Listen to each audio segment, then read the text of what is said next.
What's up, good people? I'm here with Zach Mansour of Mansour Contracting. You're out of Michigan? Yep. Cool, right on. Well, tell me, man, what's the story? How did you arrive at Mansour Contracting? So you told me you were doing some sub work, and it sounds like you're maybe making the transition to do your own thing.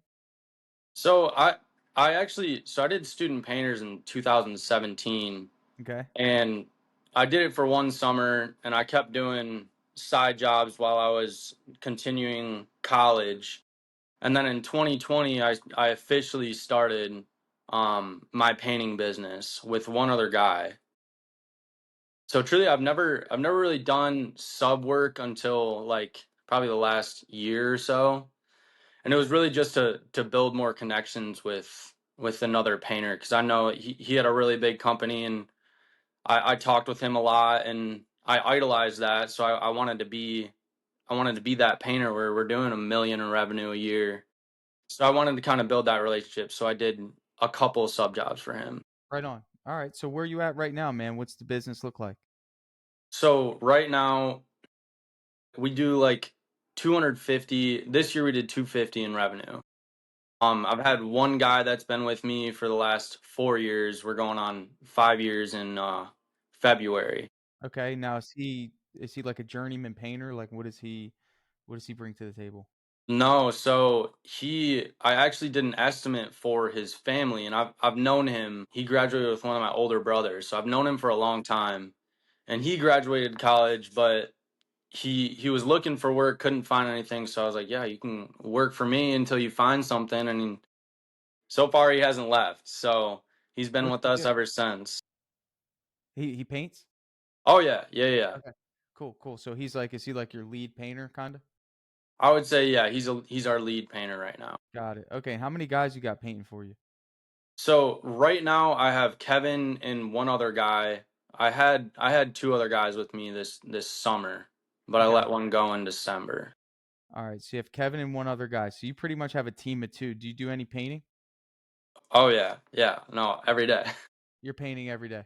Oh yeah. I'm looking behind you. It looks like you're on the site right now. No, no, I'm not. This is my house right Ah, now. okay. All right. So you're doing some paintings.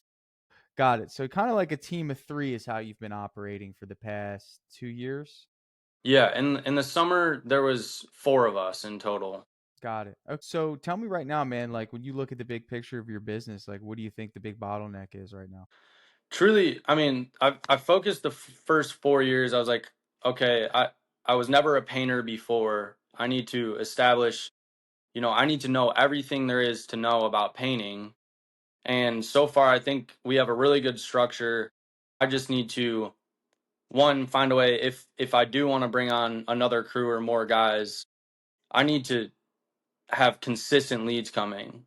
And this year we just started, like for about a year I've had someone manage our website, which I just started a year ago, and they post on Facebook for me. And then I started running my own Google Ads like 2 or 3 months ago.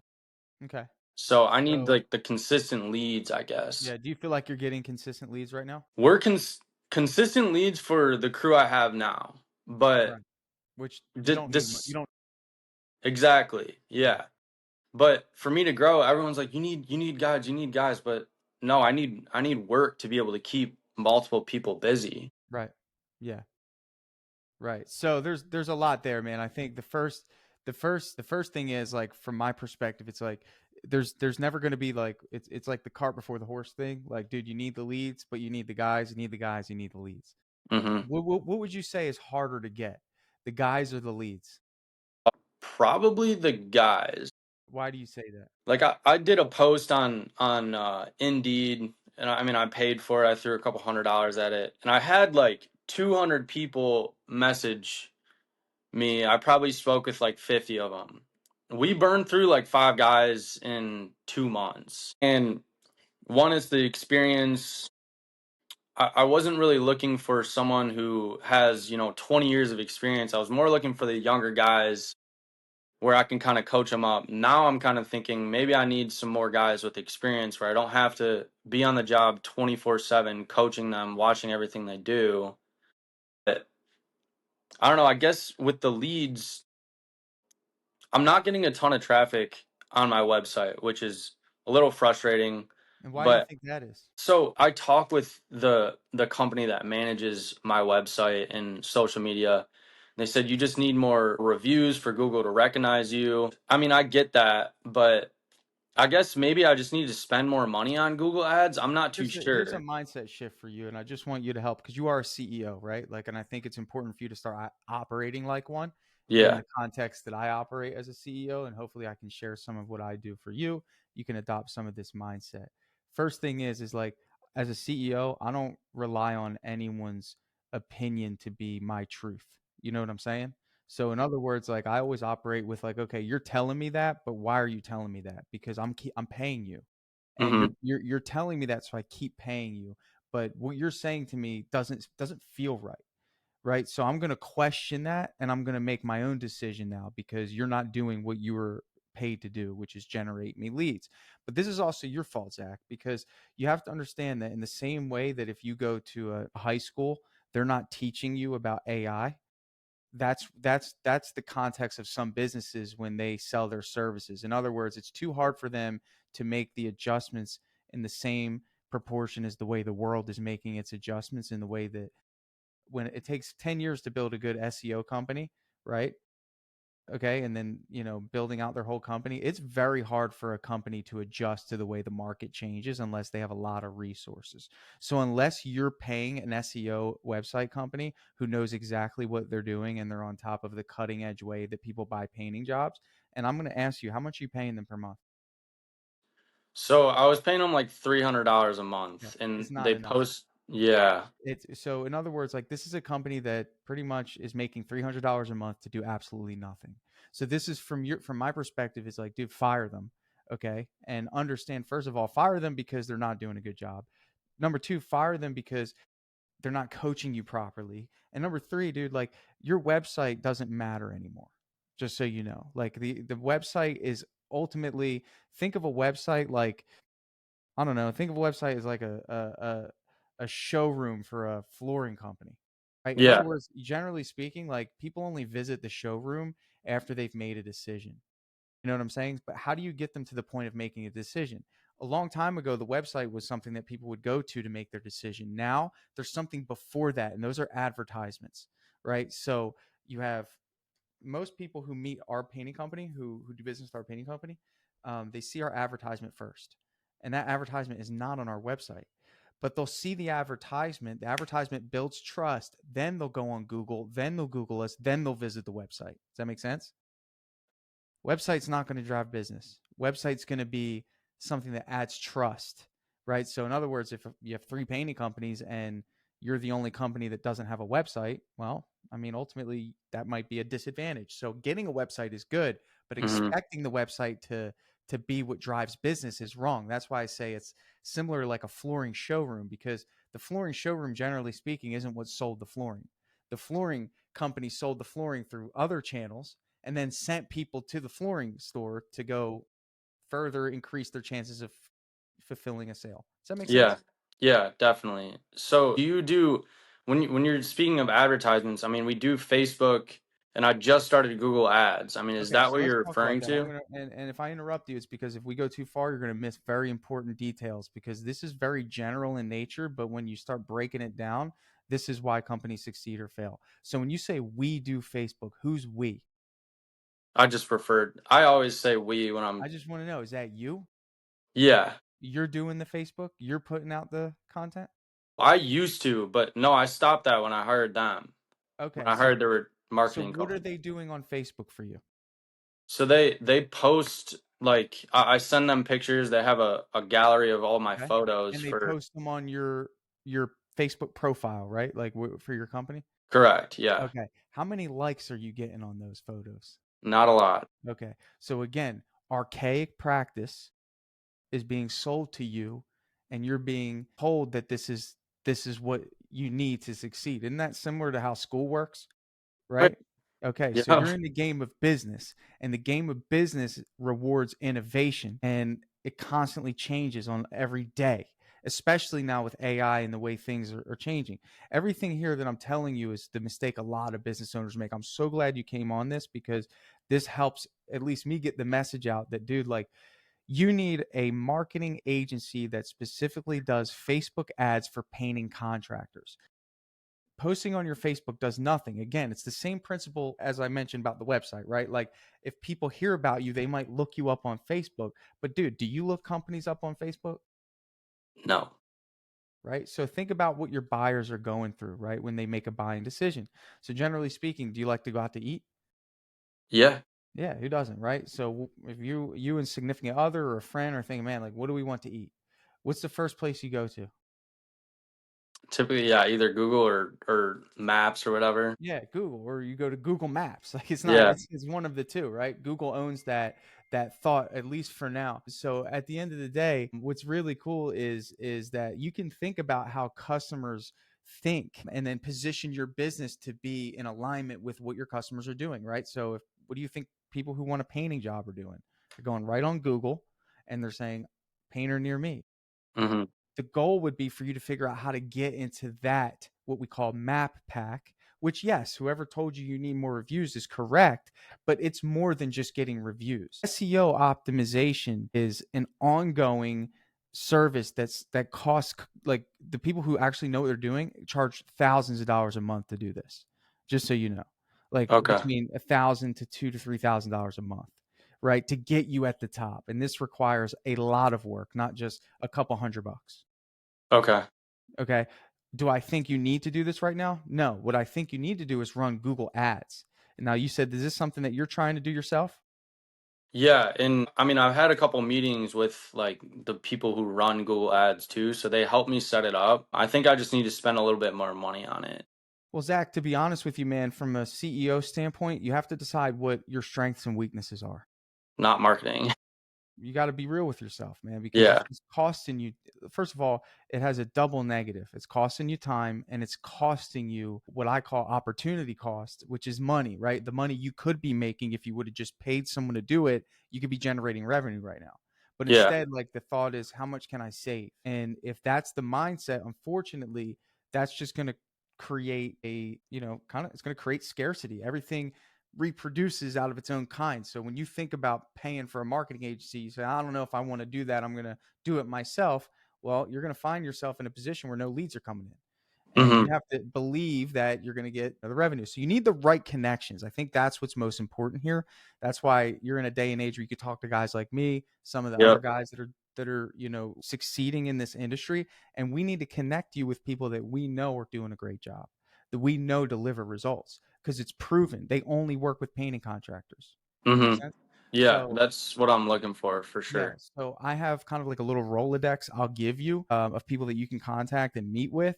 But I think that's the first step. The second step is you being okay with spending the money. That's between you and you. But you got to Yeah. understand, dude, like you're in a business where you can spend X amount of money and get a really good return if you convert the jobs, right? So it shouldn't be that scary. Hopefully, you have a little cash stashed away to make a Yeah. decision. Good. Okay. So when we talk about it, man, we say, okay, well, the marketing, like I asked you, is marketing or the guys harder? And you were right. The guys are harder because we can't just hire a company to get our guys, can we? No. No. So Yeah. so you can only do so much, Zach. So what we want to do is we want to delegate anything marketing related. This is not your job, dude. Like if there's one thing you don't do, it is market, because it requires the right system, the right allocation of resources, and the right strategy done by someone who does this with companies that are the same as you and has already made all the mistakes. Great. So that's out of the way. So then your focus becomes on building the team. Here's the thing, dude. You said you threw out some ads on Indeed. How did that go for you? I mean, it was good, and I had a couple guys that I thought was good, thought were good. I had them out on the job site. They didn't work, and I finally found one guy who actually I'm came going to from slow you another. down. I'm going to slow you down. Tell me what that process was like from the moment you put out an Indeed ad to the time they got on the job site. So truly, I mean, and I listened to a lot of your podcasts. I like how you did it. Just literally, I was texting or emailing them back and forth, scheduled a time to talk with them on the phone. I talked with them for probably 20 or 30 minutes. And then I scheduled a time for them to come out to a job site and work. Okay. So you had a good phone call with them and then you invited them to the job site to work. Okay. I would say that that's probably going to be something that you don't want to do again. Okay. Yeah, I would say that that's probably something that, and I'll tell you why. Because, and obviously, it's like you're bringing a stranger into someone else's home, which I'm not a big fan of. But second, I would say that people will give you their absolute best self to get a job. Just so you know, like, I Oh mean, yeah, yeah. and I've done this, right? Like, dude, you're gonna have the best 30-minute conversation, and I think you realize, like, hey, dude, and I maybe made an error in judgment. And the thing is, as business owners, we need to systemize everything, dude. And anytime you do something, you should think, can I repeat this and get the same result? And let's think about it. You could have woke up on the right side of the bed that day, Zach. You could Mm-hmm. have, the sun might have hit you in the right direction when you were on that phone call. You might have just sold a job and thought, everything was lining up for you that day, and that phone call happened at the perfect time, right? Like, you don't know, dude, like what triggered you to feel good about that conversation. Sometimes we get the rosy colored glasses, or you could have been desperate. You could have been in a position where you had a job and you really needed a set of hands because you're tired and you don't want to do it, and you want someone to start coming in there so you can train them and eventually get out of the production. Are all these things true? Yes, yeah, yeah. So You're definitely right. so here's the thing. So what we want to do is we want to make sure we always rely on the system, because the system doesn't change, which means the outputs don't change, which means if the outputs aren't as desired, we can make changes to the inputs and get a better output. Does that make sense? Oh yeah. All right, cool. So we need to have a system in place for this, and we need to do it every single time. Here's your system. Number one, you have to do the Indeed ad like you did. Now, of course, like, if you don't like the applicants you're getting, if you just did an Indeed ad, what would you do? You would make changes to the Indeed ad, right? So obviously, if you just put need painters as your message to the world on Indeed, can you imagine, like, that you would just get like all sorts of things? Oh, I Would you got so agree? many guys. Yeah, no, Right. I had people with no experience, people who were just doing like a telemarketing Right. company, work from home. Yeah, I had Would everything. you agree that the context within the body of the message mattered? Yeah, my context, I looked at other painting companies' posts on Indeeds, and I kind of tweaked it to what I more needed for my company. So the body of the text was, I mean, it was all for painting, Good. so but I still Well, got you're a good. bunch of Okay, different so you people. still got a bunch, because not everyone reads it, right? And when you were writing that, you're like, man, I hope someone reads this, and I hope it aligns with an individual who understands what I'm looking for, right? Well, I wish that were the case, right? I wish only the people that we want apply, but that's not the case. So we need a system to filter out the ones that we want versus the ones that just came in because it's a job. And we don't want people to treat our business just like it's a job. Is that true? Yeah. That doesn't work out ever. So we want people that are a little bit more bought in than the average. So how do we do that? So what we do is we create a form. And that form is a special form where you pretty much add character and project related questions on that form. And then what you do is you message the individuals that stand out to you that apply to fill out that form. Okay. Now, let me tell you what happens when that form is sent. Okay. You might have 15 people, right? You might have 15 people that you like out of a pool of 40. Okay. Dude, I'll tell you right now, three of them will fill out the form. Okay. Do you understand how that little change? Now, here's the deal. If you message all 15 and say, hey, do you have time for a phone call today? How many do you think are going to message you back and say yes? Probably the majority of them The for sure. majority. And why do you think that is? It's probably easier. They probably don't want to Easier. take the time out of the day Easy, to of fill out the course. Oh yeah, form. let's go. I want a phone call. But here's the thing. Do we want people that take the easy route, or do we want people to earn the job? Yeah, definitely. Dude, you set the standard for whatever happens in your business. Everything that's going on right now and everything you've been through is a direct result of the systems you either have in place or you lack. Hmm. That's it. It's business. Business is black and white, dude. It's you. If you either created a great hiring process and filtered out the best applicants, or you didn't create a hiring process and you're dealing with the repercussions of that now. And the thing is I've learned in business and even in my own experience, if something is difficult to achieve, it's appreciated, right? For If sure. something's easy, right? If all he had to do was hit the apply button and you messaged him and say, "Hey, can you call me today?" Well, that was so easy that he doesn't have anything to lose. But if I make someone fill out a form where it requires them to think, right? And then from there, they have to do a phone interview. And then from there, they have to do an in person interview. And then from there, they have to do a background check. And then from there, they get a working interview. How much different is that going to be? And let me tell you this, bro. In my experience, Zach, I've had people get all the way to the point of a working interview and not show up the next day. And you know what I'm saying? Like, even at that stage, everything I tell you is true. Even at that stage, they filled out the application, they filled out the form, they did the phone interview, they did the background check, they sat with me face to face. I gave them the job and they didn't show up. This has happened multiple times.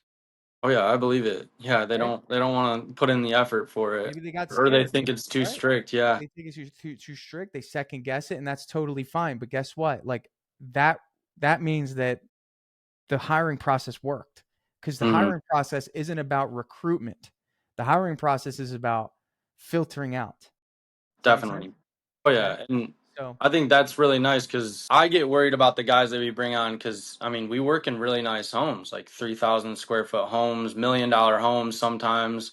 Like I need to know that the guys I'm bringing into their home are respectful, they're clean, and they're good, just overall good guys. well, here's what So you I, want. Here's what you want. Number one, you want problem solvers. Okay, because any problem that can't be solved becomes your problem. And if hmm you're trying to scale a business, the last thing you want to be doing is solving problems all day. Right? You won't be able to scale your business because you'll be busy in the trenches solving problems that someone else could be solving. Number two, you want people that are resourceful. What does resourceful mean? Someone that can figure out the next steps, someone that can take initiative, someone that figures things out, right? And again, this hiring process can help you wean out to help you get down to those people. So again, like a lot of this has to do with, again, like what your standard is. And I think before this call, your standard with hiring was very low. I hope after this call it's high, because this is what you're selling. Like I sell DripJobs. That's a product. But in premium painting, I sell painting.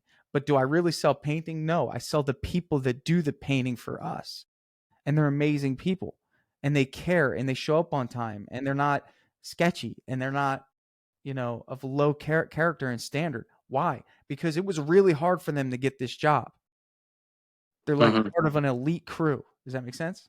oh yeah, for sure. So in other words, what happens is as you grow, when you bring in a new hire, it's almost like sending someone who came out of basic training to the military, right? It's almost like, seriously, it's like you made it, bro. Oh, you went through Yeah. basic. I went through basic too.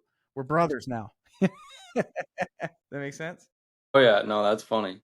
So I have a course on this. I can send you the link, but it's a whole course on the hiring process, setting it up, the whole nine. I think it'll help you for Yeah, sure. no, I love that. And another question is like, so the guy that I've had with me for 4 years, you know, a little bit ago, I feel like I had a little bit more higher standards for him. I feel like it might have fell off a little bit, but I always hoped that he would be a project manager or even eventually, do estimates for me. How do you go about setting up a project manager or a crew leader up for success, or is it something where they either just have it or they don't? Well, I mean, dude, if you judged you know, a flower from its ability to grow in concrete, I mean, you'd be pretty hard pressed to say that that's a worthless flower, dude. Like, Yeah. I don't think you have the soil prepared properly. I Okay. don't. I think one of the problems that you have right now is the fact that there's not lead flow. hmm Number two, you're still painting. So how Yeah. do you see anyone you're not even free. So how can you free someone else? Well, right now, like they're working at a job. Kevin and Angel, they can work. I can send them alone, but I mean, they're just two guys. Okay. So I am, if I have to, I can pull off the job, Right. which I like right. So you and I both know that like two guys at the end of the week, they're pretty burnt. Oh, for sure. Yeah. Okay. So why are you okay with that? I mean, I'm not. That's why I'm still there every single day. Okay, I understand. But at the end of the day, how come you haven't hired a third person? So, I mean, we did have a third guy. I let him go When? like middle of November, Okay. and then December. So the thing is, and I'm just coming at you because these are the tough decisions you have to make. This has to be automatic to you. The minute you let him go, you should have had the next person lined up. We just didn't have a ton of work in like end of December, and now I mean, we're booked out like 3 See months. the problem though? The problem is that it's an excuse, because the thing about it is that if the true reason you're doing it is to make sure your team is optimal and making sure they're not stressed out, then you could have positioned that hire to start the last week of December. You could have pushed it out. You could have taken Mhm. your time with the hiring process and got them someone really good. Let's say it was November 16th. All right, so November 16th, you put out the ad, you start doing interviews the first week of December, and you tell them, hey, guess what? You're going to be starting January 1st. Mhm. Those same people that are unemployed then are unemployed now. Yeah, you got a point there. Yeah. This is the mindset, because here's the deal. If you make decisions based off of cost or impact as a leader, everyone has this choice. You can look at cost and say, oh, if I hire someone right now, what is the cost? Oh, I might have to pay them a week of not work, but how impactful would that be? Say, hey man, I'm going to give you you're going to train with me. We're going to ride around. I can teach you some things. I'm going to take you to Sherwin-Williams. I'll show you what we're about. I'll have you meet the crew. Like, these are all things that you could have been doing. So you have someone ready to go for January. And maybe, Okay. I know that decision might be hard if you're looking at your schedule and it doesn't have work. But dude, you sell painting services. You're always going to have work. It's Yeah. just a matter of when people want it done. So I would just say, like, don't delay these decisions. You have two guys that are probably burnt out. You're having to go help them.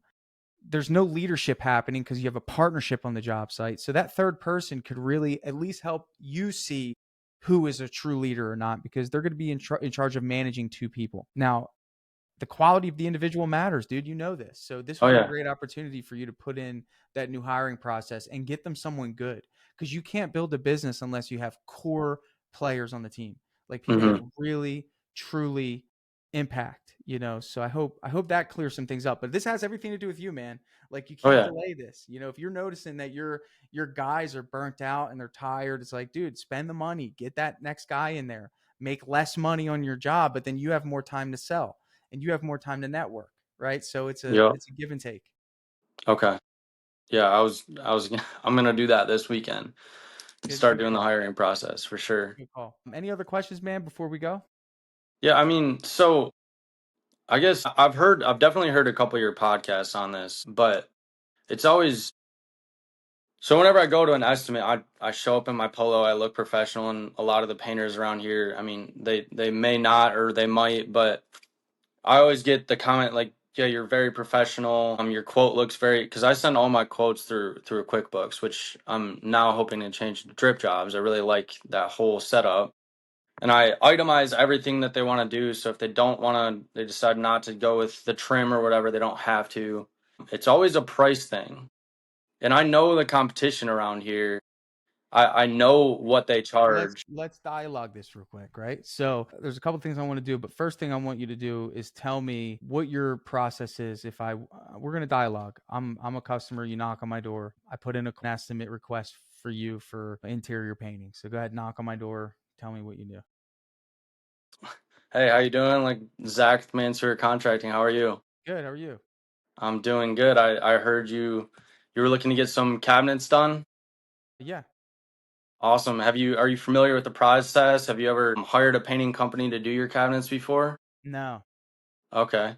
Awesome. Well, I'd love to get into the process with you. So I mean, the first things first, we take down all the doors, Okay. we label all the doors, Okay. we clean everything because you're cooking in here with grease and oil. So we got to make sure all that oil and grease is cleaned off. Yeah. We take them back to the shop. Obviously, we got to go through, we got to sand, make sure they're all good and cleaned. Then we go through a round of priming, and then we do two top coats of paint. We typically use, I mean, our go-to product is Evo Gemini. It's a water-based lacquer product where you can actually catalyze it to 10%, use a hardener. It's the hardest paint that we've used, especially if you're in a kitchen with you got little kids running around or you're worried about it getting scuffed up. That's the best product you can use. And then I kind of just dive into, if we're spraying inside their house, how we go to mask the inside of their doors, we cover all the grounds and stuff like that. So I guess for the sales aspect, is that really just you going back through of what we provide and the quality of work that we do, or is it true like Zach, closing? Zach, let me hear it. Like, when you hear yourself saying all that, what are you thinking? I'm thinking. I'm not too sure. Yeah. How It's about in the this? Let me moment. ask I you feel like this. it's a Let little me ask you different. this, dude. Like, if you were to buy a car from me and we had that same sort of dialogue. So I said, "Hey, sir, I heard you're here to buy a car." And you'd say, what would you say? Yeah, I've been looking. And I'd say, all right, great. So real quick, let me show you underneath the hood. And I'm going to open the hood up and I'm going to say, hey, first there's a carburetor there. And then this is where the oil goes. And this is where the intake is. And then, oh, the brakes are over here. So here, press the brakes. And then, oh, by the way, there's an exhaust pipe in the back. That's where the exhaust comes out. And we love it. And there's just, you might drive really fast. So like, dude, you're way too technical. Okay. No one cares how the car works, bro. Okay. No one cares. Did you like the vast majority of people don't care? You might get someone that really cares and you'll know when to turn that on. But dude, like you're word vomiting all over me.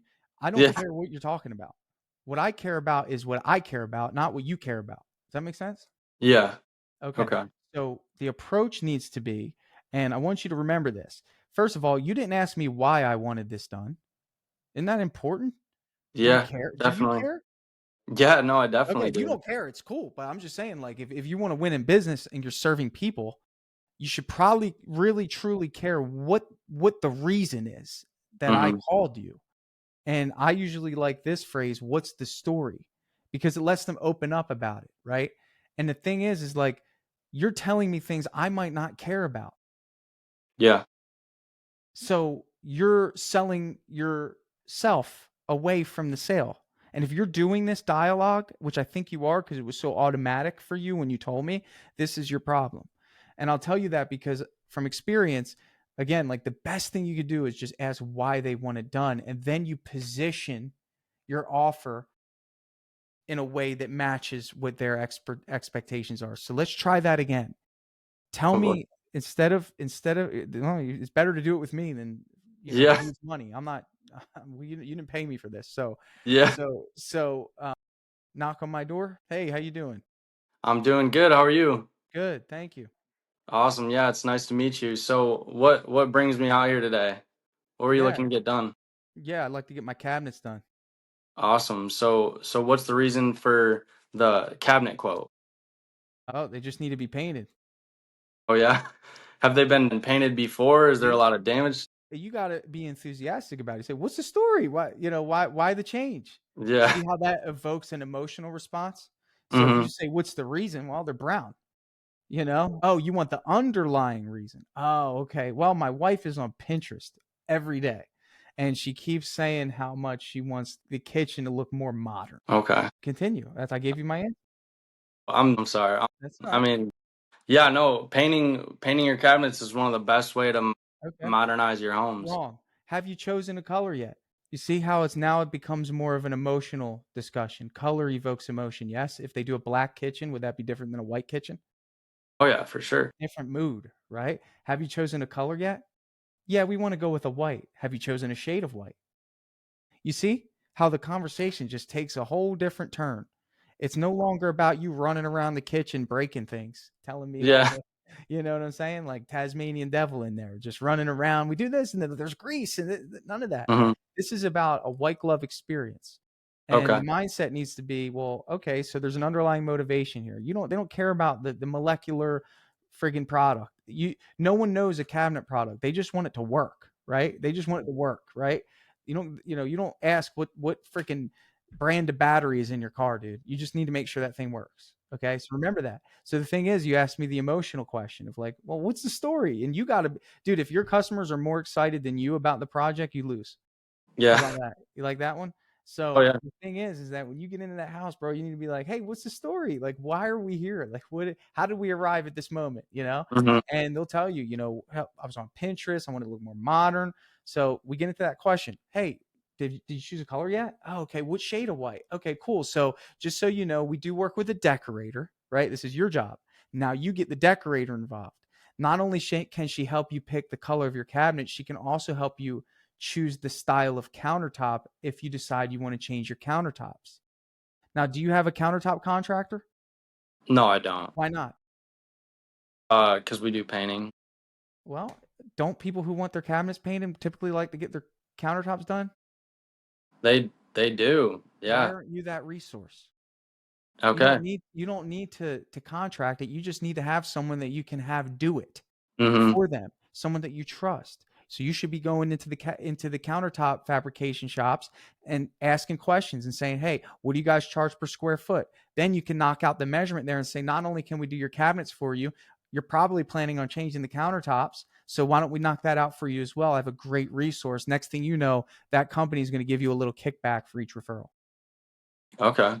You see Yeah. what I'm saying? Yeah, This I is haven't called even being thought about that. well, this is called being valuable, right? This is see the thing is that people aren't going to tell you what they need. It's your job to tell them what they need.